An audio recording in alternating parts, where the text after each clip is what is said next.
we doing? And then, Last week, AJ, I think he was joking when he said it. He said, you would come in to a meeting room, like the rookies would look up straight, get very serious. But what has the reaction been? I mean, you bounce around rooms and you're more available from the players in terms of their interaction.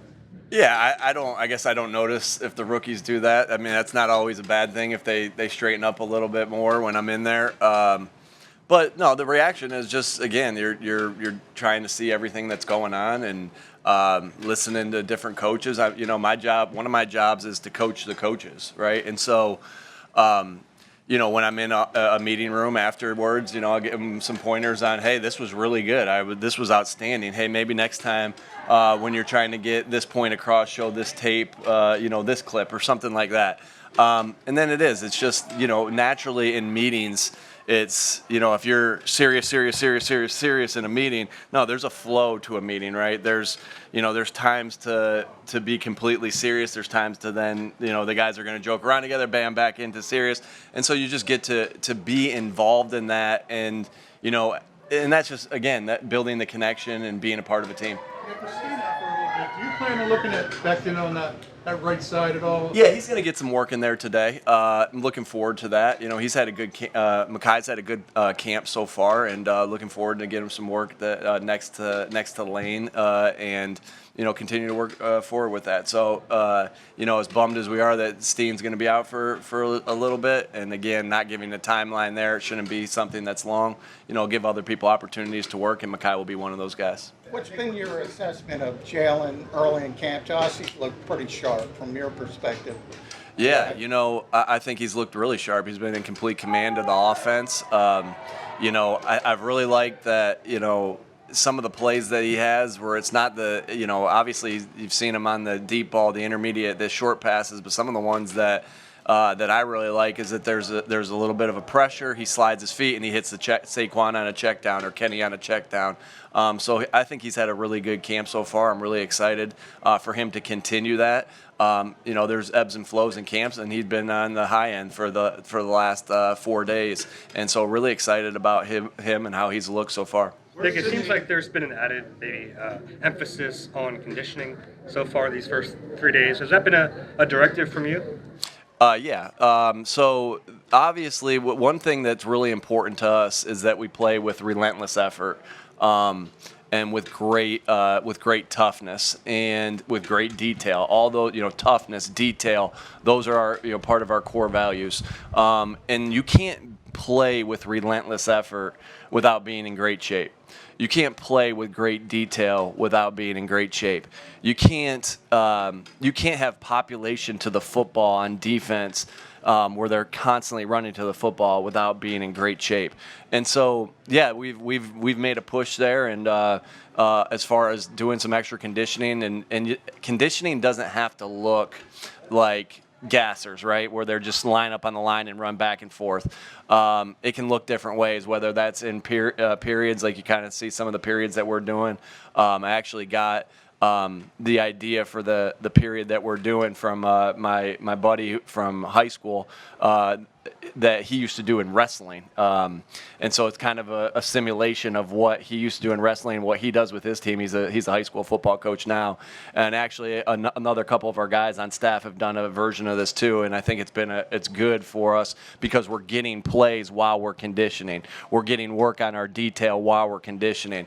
And so, again, to be able to do what we want to do and play to our core values of detail and toughness, we have to be in great shape. Do you expect the +1 quarterback run game this season for Jalen to be more successful than it was last year? Or the offense in general to be more successful? Yeah, again, the things that we're doing in the quarterback run game, there is a lot of similarities of the things that we're doing from last year, and then there's also some new wrinkles that we're able to have. And so I wouldn't say it's been a huge change as far as the quarterback run game goes, but there are definitely new wrinkles and new ways to get to things and new ways to hide things and new ways to disguise things.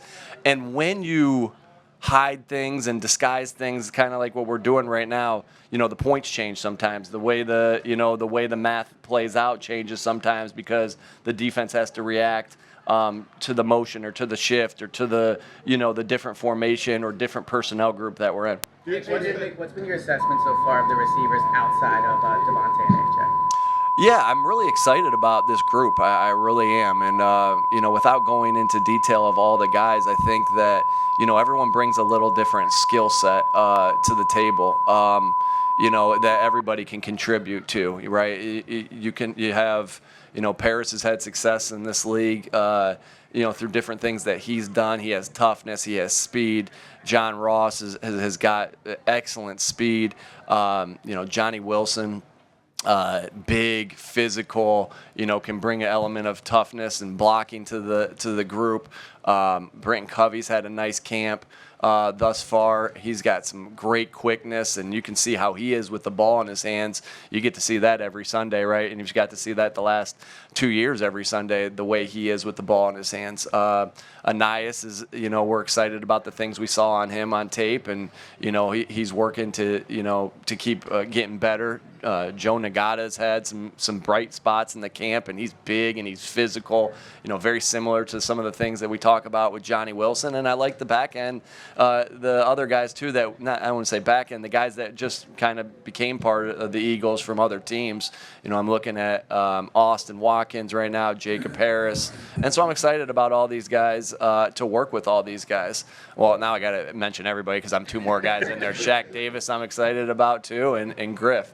And so, again, it's a good group, one of the best groups I've had, 1 through 13 in my time in the NFL, and they all bring something different, and I'll be excited to see how that plays out as we go through the rest of camp. How much of a setback is it for Tyler, new position as a starter, to miss any time this time of year?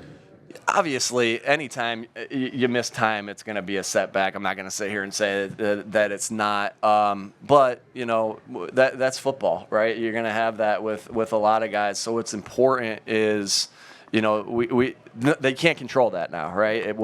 That's done, and what he can only control the things he can, which is his rehab in there, right? Which is coming out here to practice and getting the mental reps, which is going to walkthroughs and getting the mental reps. This is being highly detailed in the meeting. So the thing that he's missing out on, right, as we talk about the ways to get better each day, we talk about high detail in meetings, we talk about full speed to the snap and walkthrough.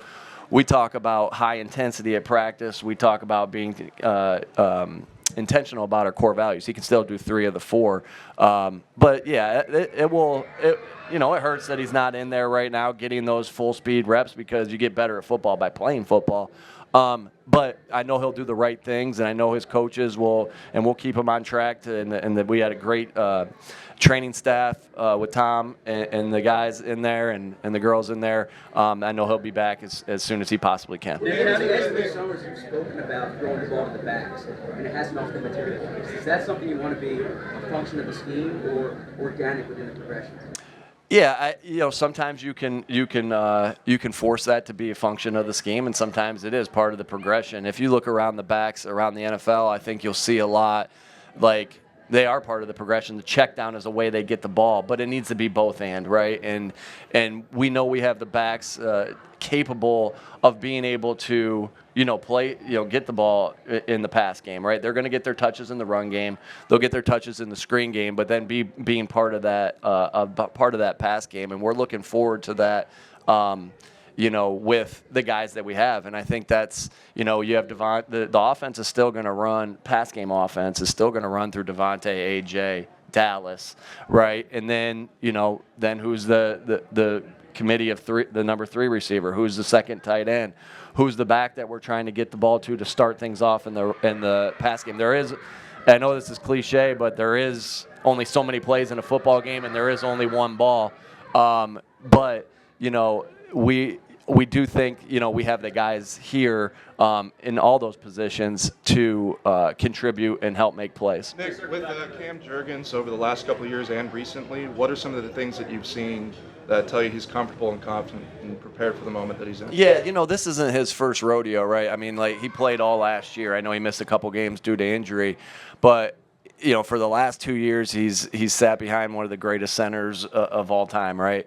And Jason, and learned from him like that. I mean, shoot, you asked me, would you like to sit, sit right there with, Andy Reid? Would you like to sit right there with, Bill Belichick? Would you like to sit right there with Bill Walsh and learn for a couple years? Yeah, that'd be great.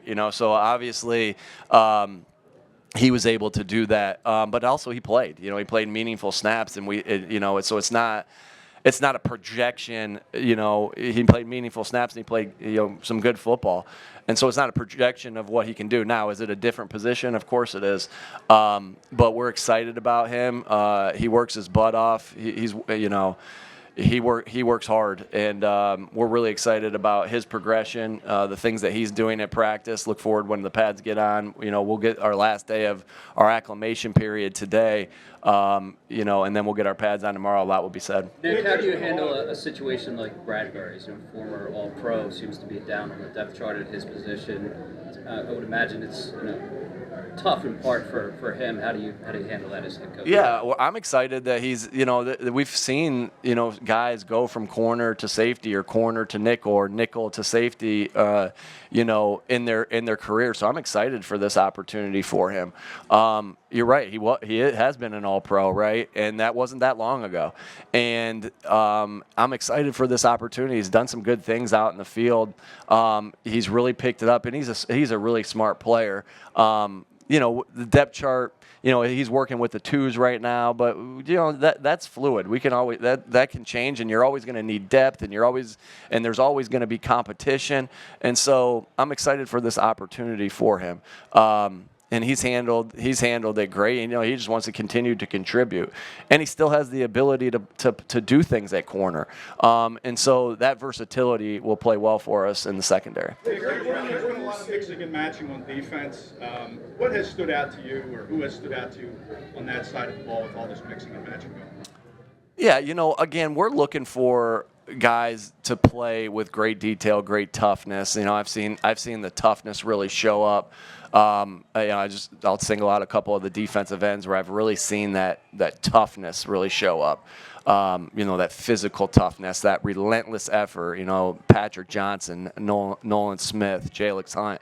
I've really seen them, hustle into the football. Just the relentless effort really, and the toughness really shows up with those three guys, and been excited. There is a lot of mixing and matching, and we're trying to get an evaluation on everybody as guys learn how to play together. But I would single those guys out as far as their relentless effort, their toughness that they've been playing with throughout camp. You got one more? On the conditioning stuff, Nick, just to circle back on it, what goes into the planning for that when you know that you want to ratchet it up? Do you have to talk to the sports science group to see how far you can push the guys? How does that work? Sure, you take all the information you're going to get, but at the end of the day, I have to make the decisions, right? It's like anything, right? Any product that's out on the field, my name's on it, and that's my responsibility. And so you take a little bit from everybody. You talk to the trainers, you talk to the sports science, you talk to the guys and see how they're feeling. You talk to the position coaches, see what you think their shape's in. And again, we came back in great shape. The guys killed the conditioning test. They crushed it. They came back with the right weights, and so we felt like we're in a good place right now to be able to push them. And so it always comes down to how the guys feel. And so I have to listen to a lot of different opinions of what everyone's thought is, because I'd be foolish not to use, because it's a collaboration. But at the end of the day, I have to say, hey, this is what we're going to do today. And sometimes it's like, yeah, you can see it sometimes with players like, oh, shoot, we're doing this. But, only thing we're trying to do is, help them be in the best shapes of their lives so they can play, again, with that great detail and that great toughness we talk about. All right, thanks. Thank you.